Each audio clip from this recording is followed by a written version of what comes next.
people like me. You need people like me so you can point your fucking fingers and say, that's the bad guy. That's the bad guy. That's the bad guy.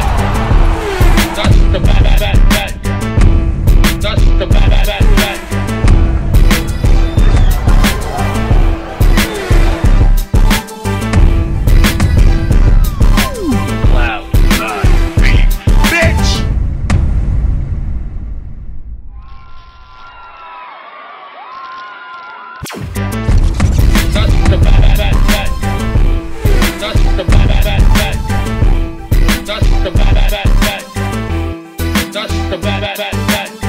Welcome to the motherfucking relay. We're covering today's top boxing news. Okay, we'll start with this. The latest when it comes to that EBU D. Allen Kirsty Bavington situation. Robbie Flynn, who seems to be a member of Team Allen, stated, an official letter from the EBU states that D. Allen is in fact the mandatory challenger to the EBU welterweight title, the one Kirsty Bavington is in possession of. Robbie Flynn of Team Allen stated, would be a great show to host D. Allen versus Bavington for the EBU, but Kirsty Bavington is already en route to have another fight with another fighter, Kendi Wyatt, on March 10th. D. Allen herself stated, if Bavo takes the fight, she's gone ghost since this come out, called me out twice, now is nowhere to be seen. I'm a fighter. I need to fight. My knuckles are itching. Someone needs to show these girls you don't play boxing. I said it before and I'll say it here again. D. Allen is a high-risk, low-reward opponent for anyone at or around these weights, Kirsty Bavington included. Current reigning EBU champion with a fight on schedule, D. Allen is a high-risk, low-reward because she's not with a major promotional outfit, so you're not going to make a lot of money for fighting her. She's a hard puncher and she's big for the weight. She might knock you out. If she does, what the hell are you going to have to show for it? I don't want to make any bold proclamations, but I don't get the sense that Kirsty Bavington is going to fight D. Allen. She's come a long way from that loss to Sandy Ryan a couple of fights ago. She's on a winning streak, and I just don't see what's in it for Kirsty in taking on D. Allen. What, she gets to keep the EBU title in all likelihood? She was going to drop it at some point anyway to pursue one of the major four, the WBA, the WBC, the WBO, and the IBF. The EBU title, it's like a starter title. It's a regional belt you pick up along the way, like the British Commonwealth title, the EBU title. It's a starter belt, not dissimilar from what you see with the IBO. The end game is to get your hands on one of the major four alphabet titles. Now that D. Allen is the mandatory challenger for Kirsty's EBU, I don't think Kirsty's going to keep it. I think she's going to drop it, but that's not the only fight that D. Allen's name was attached to. There was also some mention of a potential Carolyn Dubois fight, which we talked about here on the channel. Carolyn Dubois, who was in action this past weekend. She racked up another highlight reel knockout. Robbie Flynn of Team D. Allen stated, not a problem at 147, although Shane is insisting it's at 140. A weight he knows full well D can't get anywhere near. This seems more of a way to deflect away from the negativity over Carolyn's weak-ass opponent at the weekend than actually wanting to fight. D. Allen herself stated, that's all I have to say. Make it a weight that I genetically able to make, 140 pounds. Really? Then let's make it happen. Carolyn Dubois has been getting a bit of heat over this past weekend's fight, how easily she was able to overpower and dispatch her opponent. She was supposed to be taking on Yamila Avellaneda, a tough Argentinian slugger that's never been stopped, and a better fighter, I think, than the one she fought this past weekend, Farishay Mishauri, who she stopped in 3 rounds. Yamila, on the other hand,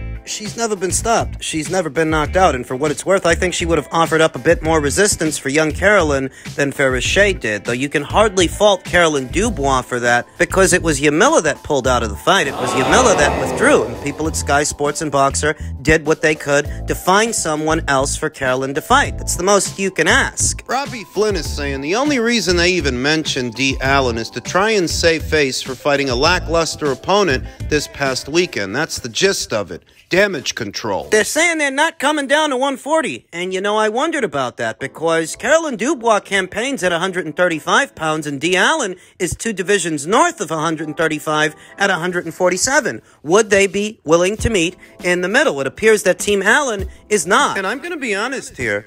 Meeting in the middle is not an outlandish request. If Carolyn were to move up and D. Allen were to move down, meeting in the middle seems reasonable enough. But Team Allen, they say that they can't do it. And that's fine. No fuss, no muss. If you can't make the weight, you can't make the weight. If it's too dangerous. But I don't begrudge the Carolyn Dubois people for entertaining such a fight at a catch weight for both combatants, because they are separated by several weight classes. They don't campaign at the same weight. It's a compromise. Well, she's not just going to move up 2 divisions north, 2 divisions to fight you for nothing. It's a compromise. No belt, no big money, no big profile boost. It's a good fight. It's a good fight if you're familiar with the fighters. The problem is, most people aren't. They're both just getting started. So in order to make it happen, if you really want to make it happen, it's not an unreasonable request that both fighters meet in the middle, that both sides show a little bit of gimme and compromise. And I'm not begrudging D. Allen not being able to make that weight, by the way. I'm just saying it's not an outlandish request. I don't think they were asking for too much. But if that is too much, then it just is what it is. This conversation dies on the vine. This conversation,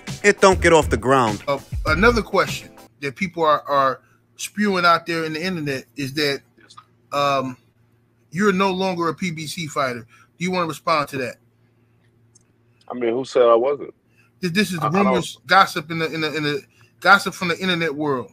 That is Deontay Wilder, who was interviewed by 78 Sports here on YouTube in reference to recent rumors that he'd been fielding offers from other promotional outfits. I'll have no problem with PBC. You know, we still thriving. The rumor itself seems to have come from ESPN's own Mike Kopinger, who stated, via his sources, that Deontay Wilder and the PBC were at odds over the money for a proposed Andy Ruiz fight. And due to this, he was fielding offers from other promotional outfits. According to Wilder, that doesn't seem to be the case. Strong, and I think PBC still has some of the best fighters out there. So, you know, I don't have nothing against PBC. PBC don't have nothing against me. We're still working together. It's important to note that a video by way of ES News here on YouTube, a video of Deontay Wilder complaining about late payments, not getting paid on time, which we talked about here on the channel, fueled suspicions that maybe everything isn't all sunshine and rainbows over there at the PBC. We've never heard Deontay complain about money before. So where the hell is this coming from? Why is it happening now? You know, as far as I know of, and we going from there. You know what I mean? I don't, you know, me and Al still communicate, we still talk to each other, and that's that. Ain't no bad blood against none of us. So, you know, it's going to be a lot of rumors spread and said and done. You know, I don't know where they get that from.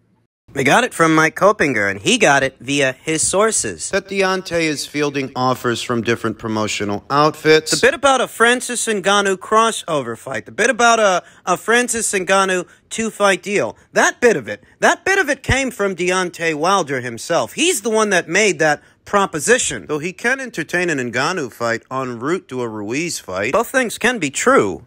But, you know, half the things you don't know where it comes from, but it comes up. So we're going to clear that up as well. I'm still part of PBC. Still looking to do fights on PBC. Now, this puts Mike Kopinger and his sources under a harsh light because this story, at least in part, it came from him. Oh, yeah, all that stuff about a crossover Ngannou fight, that came from Wilder himself. And that bit about Wilder complaining of late payments. Yeah, that came from Wilder himself. But the bit about him fielding offers from other promotional outfits, potentially leaving the PBC, he never said that. People just assumed it. Is Andy Ruiz guaranteed to be next, or are you still... is there still stuff that needs to be worked out? Yeah, it's still need to be out. I definitely want to get to Andy, for sure. We just got we got to make sure everything is from down to the pricing, to the location, to the dates. According to Deontay Wilder, they're still working on that fight. They're still working on that Andy Ruiz showdown of former champions. You have to admit that the last couple of days, last couple of weeks, you haven't heard much in terms of a progress report in reference to that fight. The most you heard from Wilder is that he wants to fight Francis Ngannou. As far as the Andy Ruiz fight, we still don't have a tentative date or a tentative location. Thus, much was left to the imagination. Stuff like that, you know what I mean? It's a lot going on because we got multiple locations that we can have it at, and different people are trying to bid and get up on it. So we're trying to get the best person for the job on it. And like I said, we're waiting on a couple of people returns, but you know, we can't wait too long, and we can try to get this. But I definitely want to fight Andy this year for sure, and I'm trying to make that fight happen as soon as possible.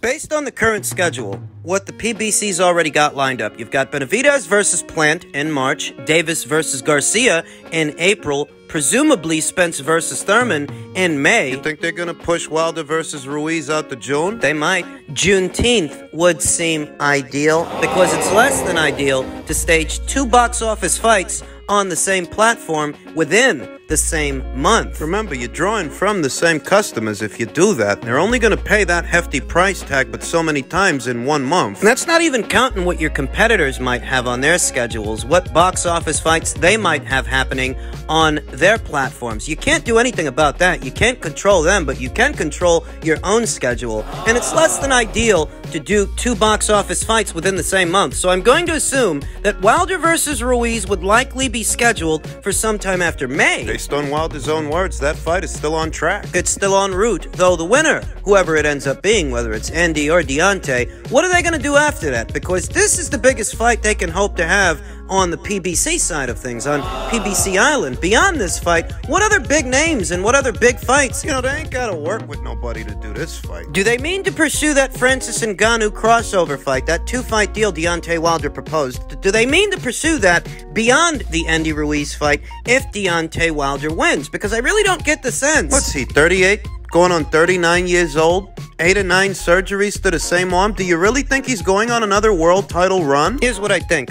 I think that Andy Ruiz's last box office fight opposite the ring, Luis Ortiz, that did next to nothing at the box office, and the same applies to Deontay Wilder's ring return opposite the ring, his old sparring partner, Robert Helenius. The both of those fights look to have brought in under 100,000 pay-per-view buys. Now, a fight between them, it could do better than that. But how much better? Not much better, I think. 2, maybe 300,000 buys if they're lucky. The big fights, the really big fights, and the big purses, they're on other sides of the street. They don't necessarily involve PBC fighters exclusively. So even if Deontay Wilder's still on PBC Island for the time being, if he's going to keep fighting, if he's going to stay in the sport, he might have to branch out. Goes in there, he knocks Andy Ruiz Jr.'s head off. What does he do after that? Who does he fight? At this point, he's not going to fight for peanuts. But who on that side of the street gets him a big place? A big payday? Yeah, we could start talking about the Joshua fight, but that would still require him to work with Eddie Hearn. That would still require them to work with Matchroom. How much faith do you have in those 2 promotional outfits, those 2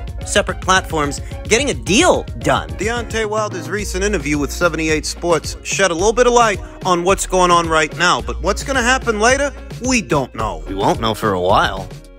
In men's lightweight news, on the heels of his first professional loss to Frank Martin, Michel Rivera remains under temporary suspension by the Nevada State Athletic Commission following a positive drug test from the Frank Martin fight. And this is a story that's flying low under the radar, much like the Zolani Tetes story involving Frank Warren's fighter. A probable suspension awaits Michel Rivera following the first loss of his pro career. The Dominican lightweight remains under indefinite suspension by the Nevada State Athletic Commission, which BoxingScene.com has confirmed stems from a positive drug test surrounding his lopsided defeat to Frank Martin last December 17th at the Cosmopolitan in Las Vegas. Rivera tested positive for hydrochlorothiazide and triamterene. Do they deliberately make these drugs hard to pronounce? 2 separate drugs. Both of which are on the banned list under the World Anti-Doping Agency, WADA. VADA, as we all know, adheres to WADA protocols. Mostly.